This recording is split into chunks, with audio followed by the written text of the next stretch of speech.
마태복음 24장 1절에서 5절입니다.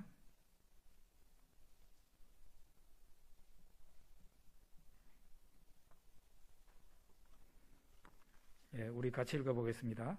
예수께서 성전에서 나와서 가실 때에 제자들이 성전 건물들을 가르쳐 보이려고 나아오니 대답하여 이르시되 너희가 이 모든 것을 보지 못하느냐? 내가 진실로 너희에게 이르노니 돌 하나도 돌 위에 남지 않고 다 무너뜨려지리라. 예수께서 감람산 위에 앉으셨을 때에 제자들이 조용히 와서 이르되 우리에게 이르소서 어느 때에 이런 일이 있겠사오며 또 주의 임하심과 세상 끝에는 무슨 징조가 있사오리이까? 예수께서 대답하여 이르시되 너희가 사람의 미혹을 받지 않도록 주의하라. 많은 사람이 내 이름으로 와서 이르되 나는 그리스도라 하여 많은 사람을 미혹하리라. 아멘. 예수님 당시에 그 예루살렘 성전 대단했습니다. 지금 성지순례 가시는 분들이 예루살렘에서 그 옛날 성전에 다 무너지고 조금 남은 부분들을 보고 오는데 그것만 해도 대단하다고 그러죠. 예수님 아기로 태어나셨을 때 그때 다스리던 헤롯 대왕, 그 헤롯 대왕이 원래 유대인이 아니에요. 그 사람은 에돔 사람입니다. 그러니까 이 사람은 유대인들의 마음을 얻으려고 성전을 엄청 대단하게 지을 계획을 하고 옮기고 있었습니다. 예수님이 활동하실 때에는 그 사람을 대헤롯이라고 그러는데 대헤롯은 죽고 이제 그 아들들이 다스리고 있을 때였는데요. 그때에도 예수님 계실 때에도 아직 성전은 완공이 되지 못하고 있었습니다. 그럼에도 불구하고 제자들이 예수님과 함께 성전에 왔다가 나가면서 예수님에게 보십시오, 이 성전 얼마나 대단합니까? 이렇게 말을 하니까 예수님께서는 상반된 말씀을 하십니다. 너희들이 이 성전을 보느냐? 돌 하나도 돌 위에 올려져 있지 않을 만큼 철저하게 파괴가 되리라. 예수님이 예언하십니다. 그러자 제자들이 예수님에게 언제 그런 일이 있을 것이며 주의 임하심과 세상 끝에는 어떤 일이 있습니까? 하고 예수님에게 묻습니다. 그러니까 제자들은 예루살렘 성전이 무너진다는 것과 세상 종말에 있을 일을 같이 물은 겁니다. 그들은 어떤 생각을 했겠습니까? 성전이 무너지는 그 일은 세상 끝에야 이루어지는 일이라 그렇게 생각을 했을 겁니다. 그런데 예수님은 역시 동일하게 제자들에게요, 예루살렘의 멸망, 그러니까 성전이 무너지는 일과 세상 끝 종말에 있을 일, 그리고 예수 그리스도의 재림을 같이 이렇게 묶어가지고 예언을 하시는데 그것이 바로 마태복음 24장에 있는 내용입니다. 그러니까 이 마태복음 24장과 25장은 마태복음에 있어서 요한계시록이다, 그렇게 말을 할 수가 있습니다. 언제 성전이 그렇게 무너집니까? 그리고 주의 임하심, 예수님 재림하시는 날과 세상 끝에는 어떤 일이 일어납니까? 하고 물었는데요. 예수님이 세상 종말에 일어날 일을 예언하십니다. 5절에서 7절 우리 같이 한번 읽어보겠습니다. 많은 사람이 내 이름으로 와서 이르되 나는 그리스도라 하여 많은 사람을 미혹하리라. 난리와 난리 소문이 듣겠으나 너희는 삼가 두려워하지 마라. 이런 일이 있어야 하되 아직 끝은 아니니라. 민족이 민족을, 나라가 나라를 대적하여 일어나겠고 곳곳에 기근과 지진이 있으리니. 세상 끝에 종말에 일어나는 일을 대체로 한 5가지 정도 예수님이 말씀하시는데요. 첫째로 미혹하는 자가 많이 나타난다. 다른 말로 하면 이단과 적그리스도, 거짓 선지자, 이런 사람들이 세상 끝에 많이 나타나서 사람들을 홀린다는 거죠. 사람들이 유혹을 받아서 그 사람들을 따라가는 일이 많이 생기는 겁니다. 두 번째는 전쟁과 대립입니다. 민족이 민족을, 나라가 나라를 서로 대적하고 그렇게 해서 전쟁이 많이 벌어진다. 세 번째는 기근과 지진입니다. 이거는 자연재해죠. 기근과 지진. 지금 지진에 대해서 우리 여러분 검색해 보시면 다 나오겠지만은 100년 전, 지금으로부터 100년 전에 그 지진 횟수하고 지금하고는 어마어마한 차이가 있을 정도로 지금은 굉장히 지진이 자주 일어나는 상황입니다. 이런 것도 말세의 종말의 현상이다, 그렇게 볼 수가 있을 것 같습니다. 그 다음에는 성도의 환난입니다. 성도가 전무후무한 어마어마한 환난을 당한다는 것입니다. 심지어는 성도의 가족들이 성도를 죽음에 넘기고 교회가 성도를 죽이는 일, 그런 일들이 발생한다는 거죠. 예수님이 먼저 당하셨죠. 예수님이 유대인, 하나님을 믿는 신자들에게 예수님이 결국은 모함을 받고 죽임을 당했지 않습니까? 이런 일들이 종말의 때에 비일비재하게 일어난다는 겁니다. 그리고 종말의 또 확실한 증상은 예수님 복음이 온 세상에 전파가 된다. 그때는 오게 된다. 그제야 예수님이 오신다 그랬어요. 천국 복음이 모든 민족에게 정언되기 위하여 온 세상에 전파되리니 그제야 끝이 오리라. 예수님 말씀하셨습니다.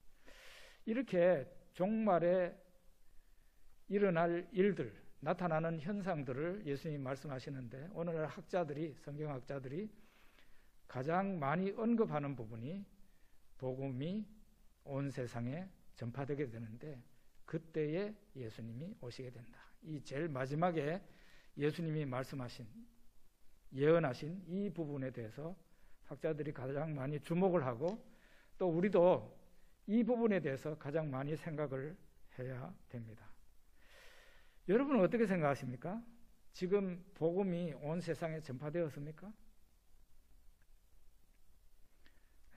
지금 물론 우리나라에서 아직 예수님의 구체적인 복음을 듣지 못한 사람들도 있다고 알고 있습니다만은 대체로 성경학자들, 그 다음에 선교학자들은 지금 현재 어떻게 보고 있는가? 온 세상에 복음이 전파되었다고 말할 수 있다는 겁니다. 예수님의 이름이 이제는 예수님의 이름을 가장 듣기가 힘든 곳이 어디겠어요? 이슬람교 지역이겠죠. 거기에서도 예수님의 이름은 들리고 있고 복음이 전파되었어요. 그래서 대체적인 인식은 예수님의 복음, 예수님의 이름을 온 세상 사람들이 지금 듣고 있는 상황이고 예수님의 천국 복음이 세상에 전파되었다, 이렇게 생각하고 있어요. 그러면은 다른 말로 예수 그리스도의 재림, 인자의 임함이 가까이 온 것입니다. 자, 그러면 우리는 이와 같은 절박한 상황에 닥쳐서 어떻게 행동을 하고 우리는 어떤 태도로 살아야 됩니까? 15절에서 18절 우리 한번 같이 읽어보겠습니다. 그러므로 너희가 선지자 다니엘이 말한 바 멸망에 가증한 것이 거룩한 곳에 선 것을 보거든 읽는 자는 깨달을진저 그때에 유대에 있는 자들은 산으로 도망할지어다. 지붕 위에 있는 자는 집 안에 있는 물건을 가지러 내려가지 말며 밭에 있는 자는 겉옷을 가지러 뒤로 돌이키지 말지어다. 멸망에 가증한 것이 거룩한 곳에 선 것을 보거든 너희는 산으로 도망을 쳐라 그랬습니다. 멸망에 가증한 것이 거룩한 곳에 선 것을 보거든. 이게 뭘 말하는 걸까요? 예수님 오시기 전 160년 전에 안티오코스 에피파네스라는 그 헬라 왕이 이 유대인들을 지배할 때 어떤 현상이 쓰는가 하면은 하나님의 성전에다가 제우스 신의 신전을 만들었습니다. 그 제우스 신을 하나님의 성전에 갖다가 모신 거예요. 바로 그런 현상이에요. 하나님의 성전은 하나님이 계시는 곳인데 거기에다가 이방 신을 갖다가 설치를 하고 경배하는 일을 벌였다. 거룩한 곳에 멸망에 가증한 것이 서 있는 겁니다. 근데 이제 우리가 구약 성경을 읽지 않습니까? 구약 성경에 보면은 이스라엘과 유다 이 나라가, 특히 유다가 언제 망했어요? 하나님의 성전에, 여호와의 성전에 이방신 이것저것 뭐 별별 우상신을 갖다가 하나님의 성전에 갖다 세워놓으면서 그 나라가 망했어요. 바알신을 갖다 세워놓습니다. 아세라신을 갖다가 놓습니다. 하늘의 일월성신 신상을 만들어가지고 거기 갖다 놓습니다. 여러분 에스겔서 보세요. 그 당시에 유다가 망할 때 하나님의 성전에서 어떤 일이 벌어졌는가? 바로 이게 멸망에 가증한 것이 거룩한 곳에 서 있는 겁니다. 그러니까 이 멸망의 때에 일어나는 현상은 동일한 거예요. 역사는 반복이 된다는 말이 바로 이겁니다. 세상이 멸망당할 때도 마찬가지인데 하나님이 계셔야 될 그 자리에 이방신이 서 있다든가 인간, 피조물인 인간이 서 있게 되면은 바로 그때는 세상이 끝나는 때이다. 그렇게 말할 수가 있는 겁니다. 제 개인적으로는 뭐 우리 원하기만 하면 요즘은 영상시대라 예루살렘 성지 순례를 안 가더라도 예루살렘 그 시내 곳곳을 다 볼 수 있잖아요. 영상으로. 지금 옛날 예루살렘 성전이 있던 그 자리에 하나님의 성전은 없고 거기에 뭐가 서 있습니까? 이슬람교 사원이 세워져 있습니다. 어마어마한 크기로. 예루살렘 그 전경을 보여주는 영상이나 사진을 볼 때마다 저는 그거를 보면서 멸망에 가증한 것이 거룩한 곳에 서 있구나. 저는 이 예언을 생각합니다. 제 개인적으로. 그러니까 이때야말로 예수 그리스도의 재림이 임박한 때다. 그렇게 예수님이 말씀하시는 종말의 때구나. 그렇게 생각을 하는 거죠. 자, 그러면 이런 현상이 나타날 때 종말의 때에 살고 있는 신자들은 어떻게 행동을 해야 되는가? 어떻게 행동해야 되는가? 16절에 보면 그때에 유대에 있는 자들은 산으로 도망할지어다 그랬습니다. 이거는 이제 예루살렘 멸망, 지금으로부터 2000년 전에 일어난 일로 우리가 생각을 해야 될 겁니다. 유대, 그러니까 유대와 예루살렘에 살고 있는 사람들은 지체 없이 그 예루살렘에서 멸망받을 예루살렘 성에서 빠져나와서 산으로 도망쳐야 된다는 거예요. 실제로 예수님의 이 예언대로 로마가 와서 예루살렘을 치고 하나님의 성전을 무너뜨리기 전에 예수님의 이 예언대로 그 당시에 예수님 믿는 신자들은 다 예루살렘 성에서 빠져나가서 도망을 쳤다는 거예요. 그래서 초대 기독교회 성도들은 다 살아남았다. 그런 얘기가 있습니다. 그러면 현대를 살아가고 있는 우리들은 이 유대에 있는 자들은 산으로 도망할지어다 하는 이 말씀을 어떻게 보는가요? 소돔과 고모라가 멸망할 때 천사가 와서 롯과 그 가족들을 피신시키죠. 지체 없이 너와 너 가족들은 산으로 도망을 쳐라. 그럴 때 뭐 먹을 양식을 가지고 가라 그랬습니까? 아니에요. 그냥 몸뚱아리만 가지고 그냥 도망치라는 거예요. 지금 뭘 챙기고 말고 할 것도 없다는 거죠. 예? 심지어는 옷을 제대로 안 입더라도 도망을 쳐야 돼요. 이 말은 무슨 뜻입니까? 산으로 도망을 가라, 이 말은 무슨 말이에요? 종말의 때에는 자기 자신의 구원이 제일 중요하고 최우선이다, 그런 말이에요. 내가 구원받는 것이 종말의 때에 가장 중요한 것이다. 그래서 도시 문명에 젖어가지고 거기에서 돈 버는 거에 관심이 많고 그런 때가 아니다, 이 말이죠. 내가 구원받는 게 최우선이다. 도망을 빨리 쳐라, 그런 얘기입니다. 세상에 미련을 갖지 말라, 애착을 갖지 말라, 그런 경고예요.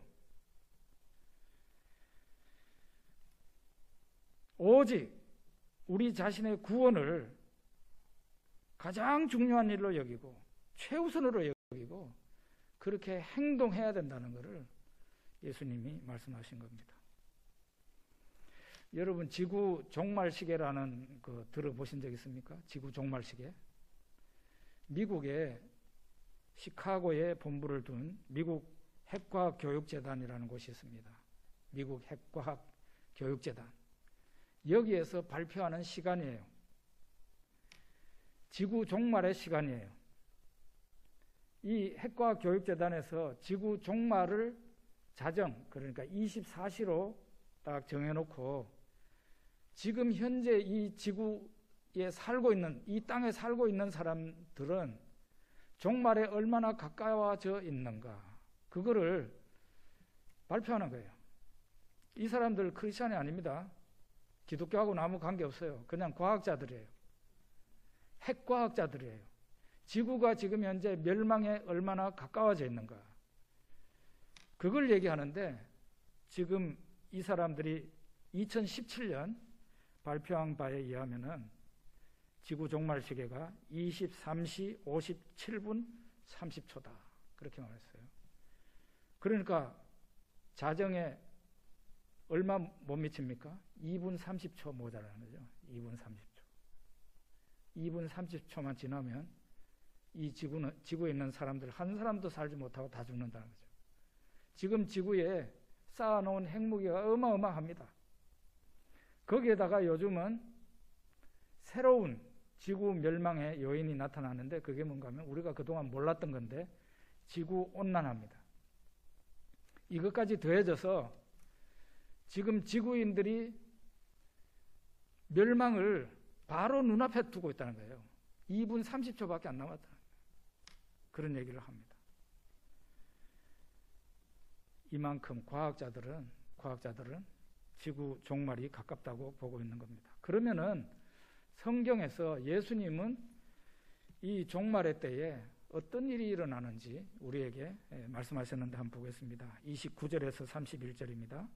그날 환난 후에 즉시 해가 어두워지며 달이 빛을 내지 아니하며 별들이 하늘에서 떨어지며 하늘의 권능들이 흔들리리라.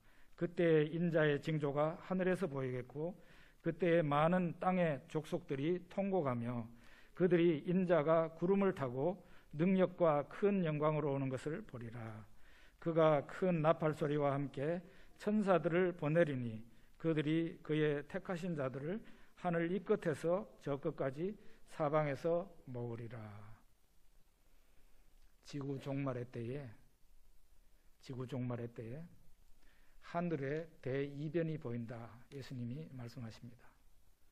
하늘에 두려운 현상이 나타나는데 해가 빛을 잃고 달이 핏빛으로 변하고 별들이 무수하게 떨어지는 그런 현상이 나타난다 그랬어요.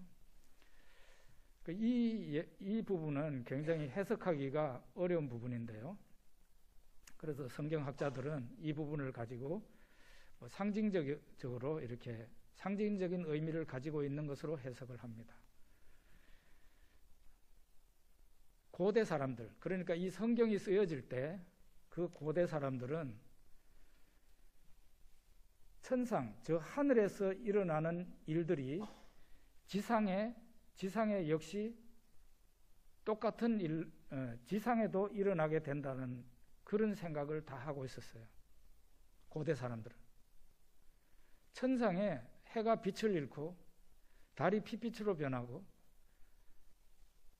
별이 무수하게 떨어지고 하는 현상은 하늘에서 좋은 일이 아니에요.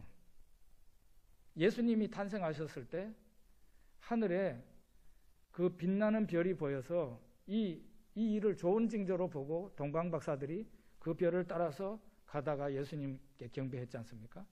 그런 좋은 별이 아니고 그런 좋은 증상이 아니고 지금 예수님이 말씀하신 것은 굉장히 무섭고 끔찍한 현상이 하늘에 벌어진다는 것이거든요. 그러면 이게 하늘에 이런 일이 벌어지면은 고대인들은 어떤 생각을 했는가 하면 그게 지상에 상응한 불행한 끔찍한 일이 벌어진다, 그렇게 생각을 했습니다. 그러니까 예수님의 이 예언은 하늘에 이런 무섭고 끔찍한 일이 일어난다는 것으로 그친 게 아니고, 그러니까 이 땅에는 얼마나 무섭고 끔찍한 공포스러운 일이 일어나겠느냐 하는 그런 말이 관로로 있는 겁니다.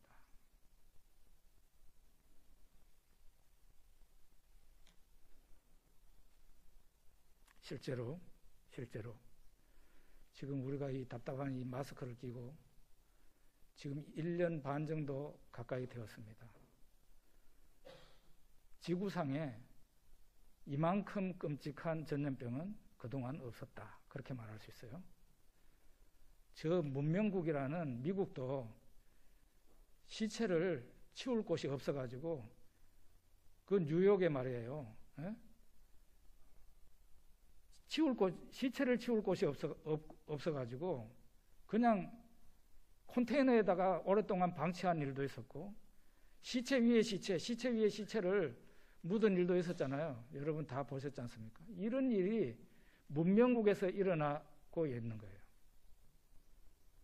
그리고 우리는 잘 이렇게 하면은 언젠가는 끝이 날 것 같다고 소망을 가졌지만, 이야, 정말 우리 하나님께서 이만큼 화가 나셨는가 하는 생각을 하는 것은 계속해서 변이종이 나타나고 있어요. 그러니까 이미 만들어진 백신이 나중에 효과가 없어질지도 몰라요. 정말 하나님께서 이 땅에 살고 있는 기독교인이나 기독교인 아닌 사람들이나 전부 다 손발 들고 하나님 앞에 주랑복하기를 기다리시는 거 아닌가, 그런 생각을 해보기도 합니다. 어쨌든 지금 현재 우리는 이전에 없었던 어마어마한 재앙의 한복판에 있는 것이고, 앞으로 이런 일들이 예수님 오시기 직전에 종말에 많이 일어날 수 있다는 것을 우리에게 예고하는 것입니다. 자, 그러면은 하늘에 대이변이 나타나고 무서운 일들이 나타나고 땅에 상응한 무서운 일들이 나타날 때에 우리 예수님 믿는 사람들은 어떻게 했어요? 예수님 오실 때가 가까이 되고 있구나. 우리 예수 믿는 사람들은 너무 지나치게 두려워할 필요는 없어요. 예수님 오실 때가 가까워졌구나. 나의 구원이 가까워졌구나. 이렇게 생각할 수 있다는 것입니다.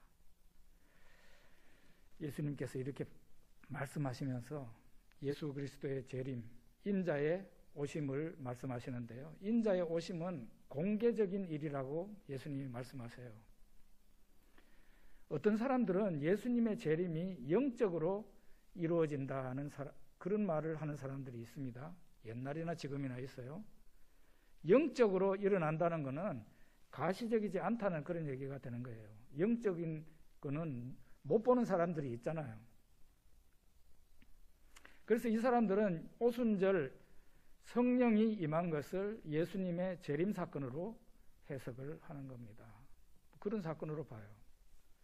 또 어떤 사람들은 예수님의 재림이 지나갔다, 이미 지나간 일이다. 그러니까 이 사람들도 여전히 예수님의 재림을 영적으로 보는 거죠. 안식교가 이상한 소리를 많이 합니다. 안식교. 1800년도에 벌써 예수님이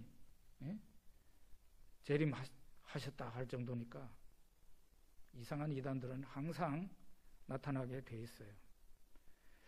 베드로 사도는 예수 그리스도의 재림하신 한다는 재림을 공교히 만든 이야기다 하고 교회 안에서 퍼뜨리고 있는 사람들이 있다는 것을 경고합니다. 그렇지 않다고. 예수님 재림은 반드시 있게 된다고 베드로가 말을 하고 있지 않습니까? 그 이와 같이 오늘 여기 보면은 예수님이 재림하실 때 땅의 모든 족속이 통곡하리라 그랬어요. 땅에 있는 모든 족속이 통곡한다. 그 말은 뭔가 하면은 땅의 모든 족속이 통곡한다는 말은 예수님 재림하실 때 재림에 예수님 믿는 성도들이 예수님과 함께 이 땅에 오는 거예요. 그러니까 지금 땅에 남아있는 사람들은 예수님을 몰랐던 사람들인데, 당연히 믿지 않는 사람들인데, 그 사람들은 예수님을 금방 알아보고 통곡을 하게 된다는 거죠. 땅의 모든 족속. 그러니까 이게 공개적인 일이라는 거예요. 저분이 예수님이 다 할 필요가 없다는 거죠. 예수님이 공중에 임하실 때, 이 세상에 오실 때 세상 사람들이 금방 알아보고 통곡하게 된다는 거예요. 아, 저분이구나. 그렇게 예수쟁이들이 예수 믿으라고 그랬는데 바로 저분이 그분이구나 알고 통곡하고. 왜 통곡하겠어요? 자기들에게 임할 재앙을 알기 때문에. 이제 갈 곳이 없잖아요. 갈 곳이 없잖아요. 근데 이 재림의 날은 하나님의 날이고 하나님의 나타나심, 하나님이 임재하시는 날인데, 항상 하나님이 오실 때는 두 가지 현상이 나타나요. 첫째로는 통곡하는 사람, 하나님을 거부하던 사람, 하나님께 불순종하던 사람들 통곡합니다. 심판받아야 되니까. 두 번째는 기뻐하고 찬송하는 사람들이 있습니다. 그 사람들은 하나님과 함께한 사람들이에요. 하나님을 경외한 사람들이죠. 여러분과 제가 그 기뻐하고 찬송하는 무리들 속에 반드시 있기를 축복합니다. 그날은 구원의 날이자 멸망의 날인 거예요. 어떤 사람에게는 구원의 날이에요. 예수 그리스도의 오심이. 그리고 어떤 사람에게는 예수 그리스도의 오심이 멸망이에요. 자, 예수님이 이렇게 말씀하십니다. 43절에서 46절 같이 읽어봅시다. 너희도 아는 바니 만일 집주인이 도둑이 어느 시각에 올 줄을 알았더라면 깨어있어 그 집을 뚫지 못하게 하였으리라. 그러므로 너희도 준비하고 있으라. 생각하지 않은 때에 인자가 오리라. 충성되고 지혜 있는 종이 되어 주인에게 그 집 사람들을 맡아 때를 따라 양식을 나눠줄 자가 누구냐. 주인이 올 때에 이 종이 그렇게 하는 것을 보면 그 종이 복이 있으리로다. 예수님은 그날 아무도 모른다 그랬어요. 천사도 모르고 아들도 모르고 오직 아버지만 아신다. 그 영원한 비밀 속에 예수 그리스도의 재림의 날은 영원한 비밀 속에 있는 거예요. 이 날을 알 수 있다고 주장하는 사람들은 거짓말장입니다. 이단입니다. 뭐 요즘도 그런 헛소리 하는 사람들이 유튜브에 있더라고요. 에? 아주 영적이라는 사람들. 막 그래서 그 추종자들도 제법 있어요. 그런 사람들이 예수님 재림 시간을, 재림의 날짜를 알 수 있다고 말을 하는데, 그거 예수님이 자신도 모른다고 그랬는데 그 사람들을 안다고 하니 거짓 선지자임을 스스로 밝히는 겁니다. 나는 거짓말장이에요 하고 나타낸 겁니다. 그래서 재림의 날을 알려고 하지도 말고 그저 오늘 예수님이 오신다 할지라도 내가 예수님을 맞이할 수 있겠다 하는 그런 준비를 하고 있으라는 거예요. 예수님은 두 가지 당부를 했어요. 첫째로는 충성된 종이 되어라. 두 번째로는 지혜로운 종이 되어라. 이 두 가지를 얘기했어요. 충성되고 지혜로운 종이 되어라. 두 가지. 충성되라. 지혜로워라. 충성이라는 것은 어떤 겁니까? 충성된 종이 된다는 건 뭐예요? 주인이 내 앞에 있든지 없든지, 주인이 내 앞에 있는 것처럼 주인의 말씀을 100% 순종하고 잘 지켜서 준행하는 사람이에요. 항상 모든 일을 주인 중심으로 생각하고 행동하는 사람이에요. 그 사람이 충성된 사람이에요. 요즘은 중고등학생들 거기 학교에서 수업 마치고 청소하나요? 요즘 학교 돌아가는 일을 잘 몰라서 청소해요? 좀 가르쳐줘요. 안 해요? 해요? 해요? 아, 하는구나. 그 청소할 때 보면은 이따금씩 뭐 선생님이 같이 하실 때도 있고, 선생님이 출장 가신다 그러면서 야, 반장 잘 부탁한데 청소 잘 하고 가거라 이러면서 부탁하고 가죠. 선생님이 있을 때는 너나 나나 다 잘해요. 그렇지만 선생님이 안 계실 때, 출장 가셨을 때는 이제 거기에서 삐딱한 놈은 드러나는 거예요. 그때 제가 학교 다닐 때 보면은 그래요. 선생님이 있거나 없거나 여상하게 착실하게 청소 잘하고 끝까지 챙기고 가는 그 친구는 정말 충성된 친구예요. 믿을 만한 사람인 거죠. 근데 학생들은 뭐라고 그래요? 바보라고 그러죠. 바보. 저놈은 바보다. 선생님이 보지도 않는데 저렇게 열심히 할 필요가 있느냐. 우리 믿는 사람들은 예수님 앞에서 바로 이런 충성된 사람이 계시거나 안 계시거나 똑같이 예수님 앞에 영광이 되도록 행동하고 생각하고 살아가는 거죠. 예수님이 당부하신 첫째가 충성된 사람이 되어라. 두 번째는 지혜로운 사람이 되어라. 그래서 지혜 있게 살아라. 여기에서 지혜는요, 다른 게 아닙니다. 무엇이, 내가 어떻게 행동하는 것이 내한테 좋고 유익한 건가, 그거를 제대로 판단하라는 거예요. 내가 어떻게 행동하는 것이 내한테 유익인가, 그걸 알고 그렇게 행동한다면 그 사람은 지혜 있는 사람이에요. 요즘 잠언서 큐티하고 계시죠? 그거 쭉 보십시오. 잠언서가 말하고 있는 지혜는요, 무엇이 너에게 유익한 거냐, 그걸 똑바로 알아라는 거죠. 무엇이 너에게 너의 인생을 복되게 하는 거냐, 그렇게 사는 것이 지혜다는 거예요. 그래서 예수님이 너희는 내가 다시 올 날이 가까웠을 때 너희는 너희 자신이 어떻게 행동해야 너희 자신에게 유익이 되고 좋은 것인가를 똑바로 알고 똑바로 행동해라. 그게 뭐겠어요?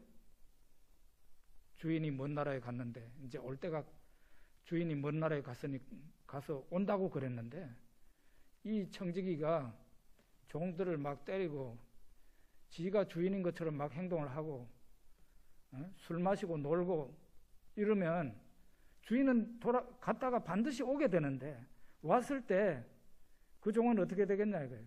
그러니까 이 술 마시고 때리고 했던 이 종은 자기에게 유익이 되도록 행동하지 못한 사람이에요. 주인은 반드시 오는데, 예수 그리스도의 재림도 그렇습니다. 예수님 재림은 반드시 온단 말이에요. 무엇이 나에게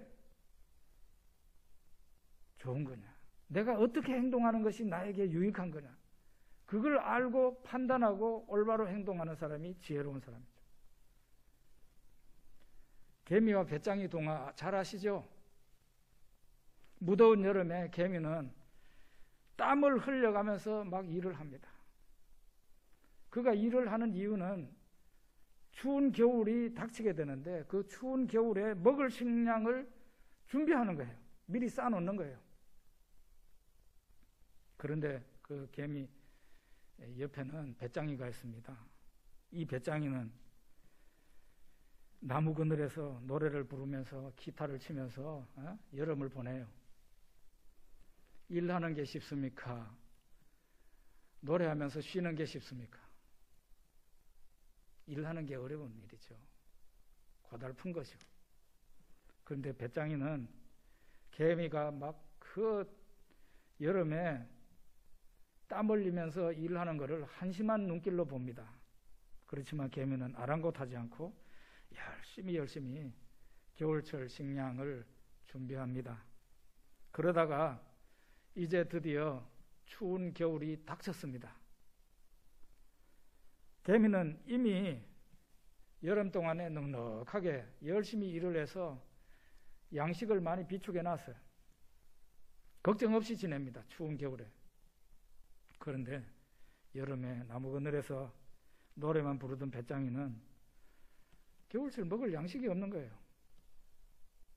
나중에 개미한테 찾아가가지고 내한테 좀 양식 좀 달라고 하는 구걸하는 그런 신세가 되었습니다. 지혜가 바로 개미의 모습입니다. 지혜는 무엇이 내한테 유익한 건가? 바로 그거예요. 겨울이 온다는 것은 진리잖아요. 그 겨울이, 이 여름이 지나고 겨울이 오게 되는데, 그건 진리인데, 반드시 오게 되는 그 겨울을 준비하지 않고 그냥 여름 내도록 놀기만 했다는 것은 지혜가 없는 사람이죠. 예수 그리스도의 재림도 그런 거예요. 예수님의 재림은 반드시 있는 사건이에요. 그러면 예수님이 오셨을 때 어떤 일이 벌어지느냐 이 말이에요. 내가 지금 현재 어떤 사람으로 살아가는 하느냐에 따라서 그것이 나에게 복이 되고 유익이 될 수도 있지만 그것이 나에게 재앙이 되고 예수님에게 버림을 받는 일이 되기도 합니다. 예수님 재림하셨을 때 내가 예수님에게 대접을 받고 착하고 충성된 종하고 칭찬받을 수 있다면 나는 지금 현재 굉장히 지혜롭게 행동한 사람인 거죠. 우리 성안교회 성도님들은 예수 재림의 날에 바깥으로 내쳐져서 영원토록 울며 이를 가는 사람들의 무리에 있는 게 아니라 구원받은 성도들이 함께 찬송 부르고 즐거워할 때 그 무리 속에 다 있을 수 있는 여러분과 제가 되기를 축복합니다. 기도하겠습니다.